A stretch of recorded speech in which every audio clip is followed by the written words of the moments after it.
me suis fait vraiment une montagne de mon handicap. Je me disais, jamais j'y arriverai dans la vie.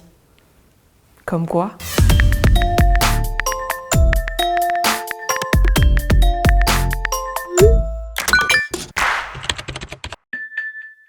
Après mon BTS, je me suis dit, mais dans quoi je m'embarque?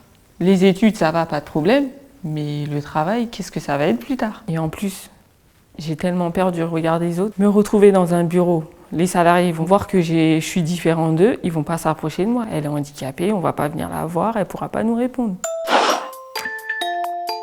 Pendant mes recherches d'emploi, sur mon CV, je ne mettais jamais RQTH, c'est-à-dire reconnaissance de la travailleur handicapée. Lorsque je me présentais dans les entretiens, j'avais toujours la même remarque: pourquoi vous mettez votre main en dessous de votre table? On a l'impression que vous cachez quelque chose. Et je me suis dit au final, amis, c'est le moment de s'assumer.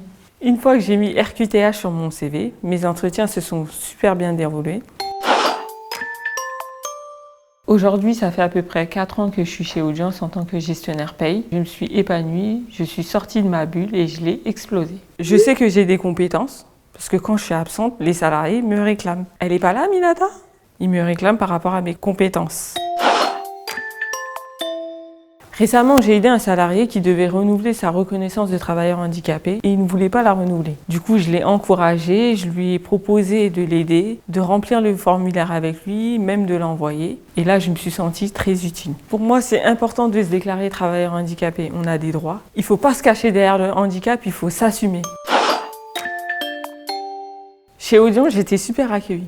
J'ai même participé à un film de sensibilisation sur l'amour au travail. En fait, le film racontait des préjugés sur les personnes en situation de handicap. Et oui, même si on est handicapé, on peut trouver l'amour au travail. Je crois que la pire difficulté du handicap, c'est le jugement que les personnes portent sur elles-mêmes. Visible ou pas visible, il faut arrêter de se cacher derrière ça. Il faut essayer d'en parler, de s'ouvrir.